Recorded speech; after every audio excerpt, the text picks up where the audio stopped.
Today is September 23rd, 2024. I have booted into Ventoy USB stick, and today I'll be showing you how to dual boot with the mxlinux and F96-CE4, latest version of PuppyLinux. This will work in a UEFI PC 64-bit, and we'll go ahead and enter the into the USB flash drive. And I have lots of many Linux ISOs, but what we'll do is we'll go into F96-CE4, which is the PuppyLinux ISO to mainly set up the hard drive partition. So we'll just go in and enter again, and then we'll only be using mainly G-parted, so RAM only is fine. Now we're at the initial screen. Alt F4 will close it,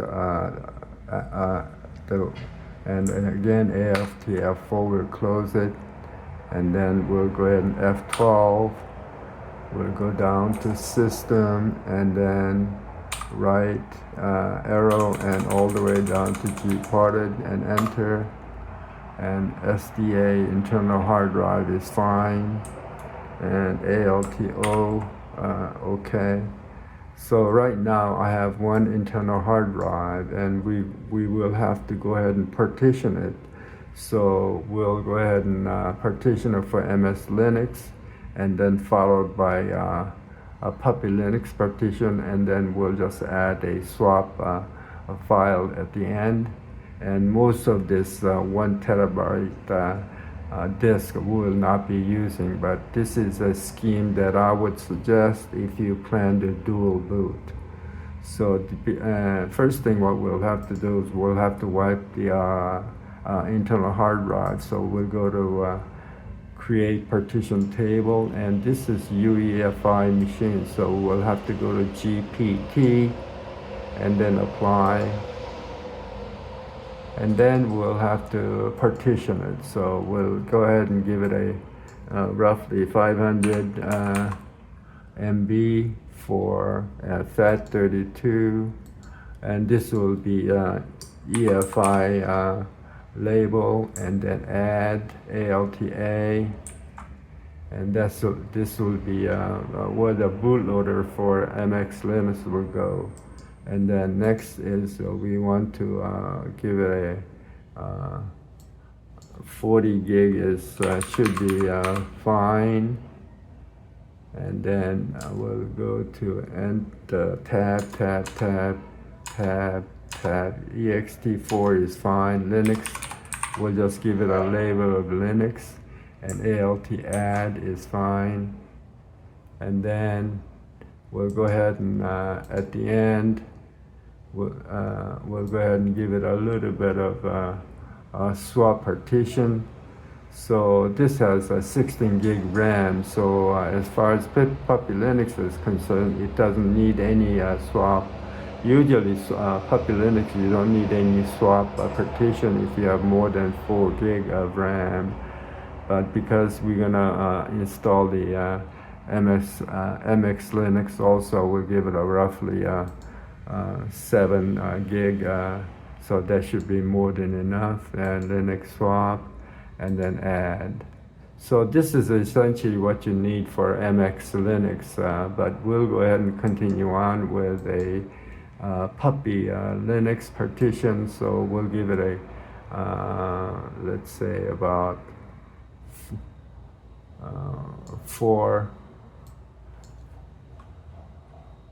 5 gig is fine. That's more than enough for several puppies. And we'll give it a pups label here. ext4 is fine, alt. And then because of a unique feature of a PuppyLinux save folder use, we'll go ahead and create a separate partition for save folder. and this usually, roughly, I usually will go ahead and give it a 40 gig, let's say. That's for save folder, and ext4 is fine. Label, I'm always give it a label of SAV, capital, all capital, and add. And then here we're going to add a UEFI partition for Puppy. So this 500 MB is fine, and then this again is FAT32, and then EFI. We need this mainly to get a menu wording of PuppyLinux, which will be added to the mxlinux grub configuration file. So that way you end up both mxlinux and the FOSSA the CE4 on the initial menu. So we'll go ahead and give it an all operation apply.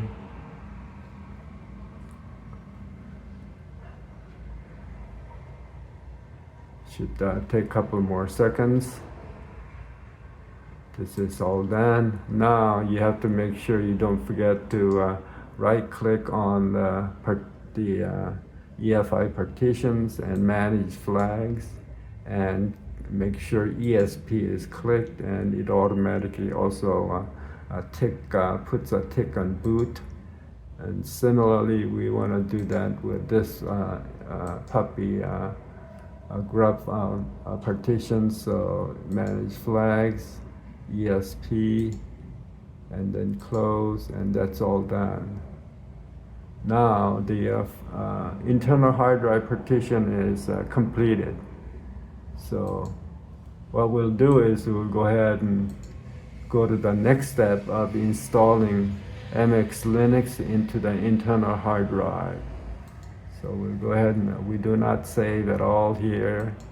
And then next on my computer, I have to click on F12 to bring up the boot menu as it's booting.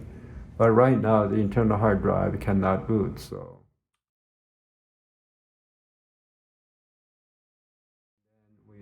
we're gonna again go into Samsung flash drive, which is a Ventoy USB, and this time we're going to MX23.4 ISO. So we'll go ahead and enter again, and then we go to language, keyboard, time zone, which is the default setting on initial. And then language is fine, keyboard is fine, but I live in a Los Angeles time zone. So we'll go to Los Angeles, and then now back to the main menu. Now we can go ahead and install September 15, 2024 version of mxlinux, and enter. We should have a installer that's ALTF4 should close, and we're going to right click on installer, execute, and then let it do its thing.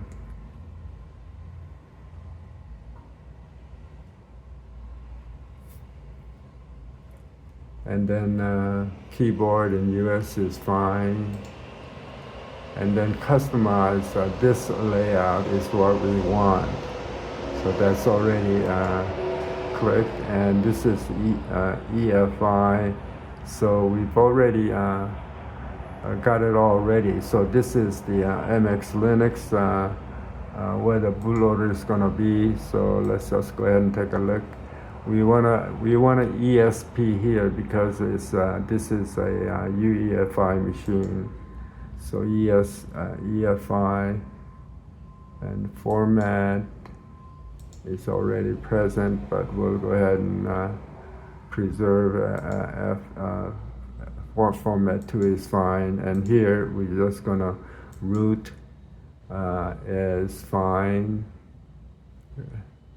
and then ext4 is fine, and then we're going to, where is the swap? So this is the swap here, and we'll go down to the swap, and then is present, preserve swap, that's fine. Well, we'll just go to swap, okay, so, and then we go to the next. So mxlinux is should be all set to go ahead and install. Cannot be done, it's giving you a little warning, so start is fine.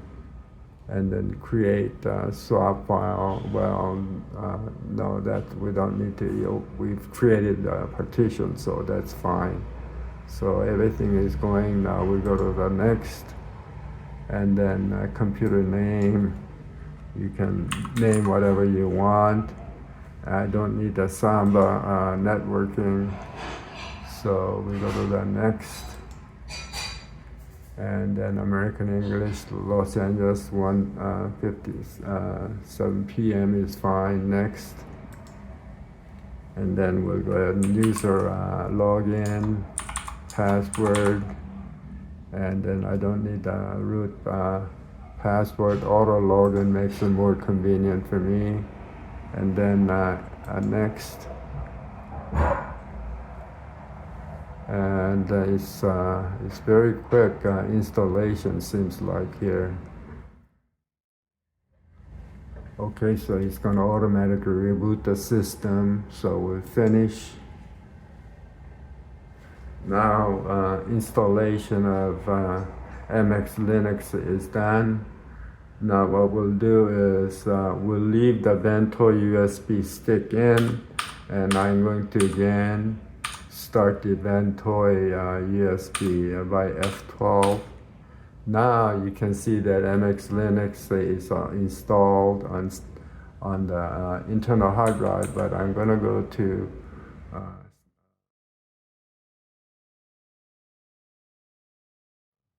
Vento stick, and this time we'll go ahead and get into the F96-CE4 PuppyLinux ISO. So we'll go ahead and enter, and then we're going to go to RAM only. Because we only be installing it into the hard drive.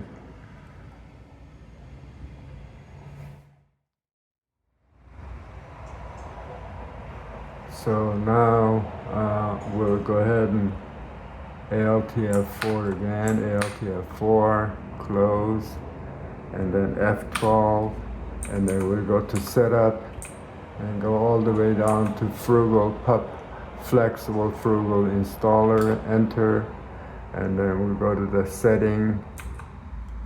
settings, and then tick the separate save locations, use autosave, and then OK. And then Puppy, we're gonna start, because I'm running CE4 version itself with Vento, from Vento USB. I just need to just click on this, because this is the PuppyLinux we want to install. OK. And then partition to contain Puppy is gonna be SDA4, so I've already given a name of pups. Create a folder. We'll just make it a CE here, and then this makes it very convenient to if you wanna ever install other PuppyLinux, because it makes it much. It gives it its own folder name with the Puppy files. And then at this point you want to enter first, after you put in the CE, for example, enter first, and then give it an OK, ALT, OK here. And now he wants to know where the save partition is going to be. So we'll go ahead and give it a, here is the save partition, enter. We're going to create a folder. This time we're going to create a folder with a lowercase save. So that's the folder that's going to contain all the save folders from various PuppyLinux. And we're going to enter again, and then ALTO to say OK, and then it's gonna write puppy files, ALTO. Now it's writing puppy files in SDA4, and let's just quickly check SDA4. So yes, it's written puppy files in there, okay?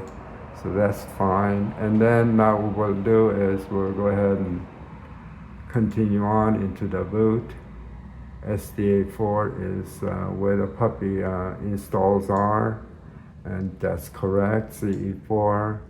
And then now we want to use SDA6 just to get mainly the menu listing correct wording to add to the main grub file. So we'll go ahead and SDA6, OK.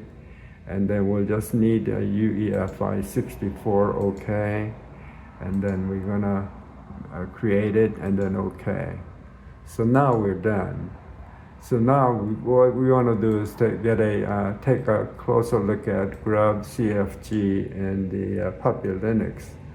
So we're going to right click into Genie editor, and then we're going to make sure that line wrapping is done, and then we're going to make it a little larger so you can see the wording clearly.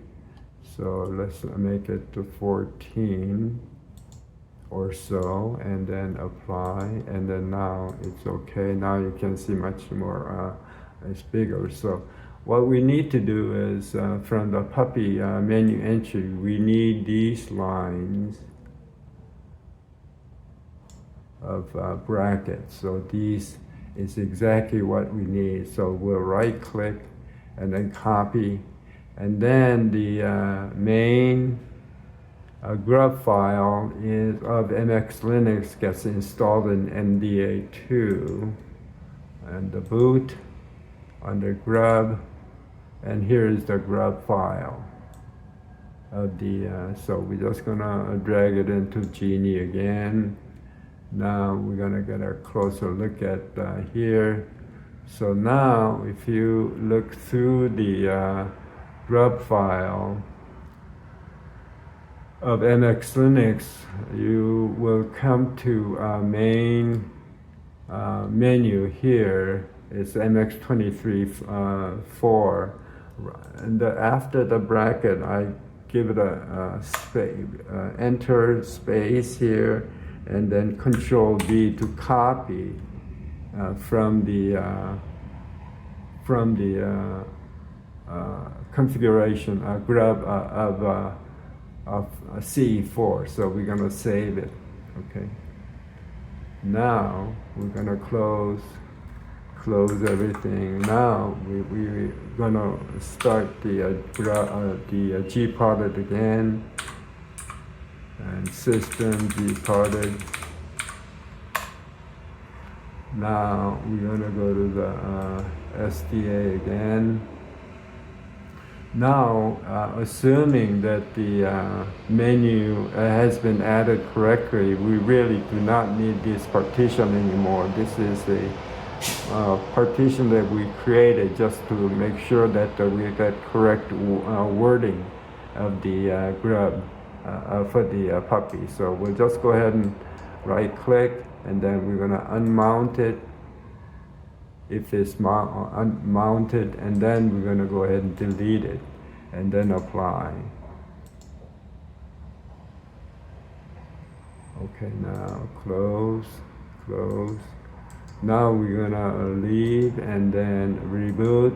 Do not save at all, and then we're going to let it reboot, and then I'm going to pull out the event toy stick and just let it boot into the main grub menu of the internal hard drive, and we should get both mxlinux and the first CE4 menu. So here is the mxlinux 23.4, and more importantly, here is a puppy FOSSA PUP 64. So we'll just go ahead and make sure that this works, and we'll go ahead and enter. And it's booting into the first initial screen of CE4.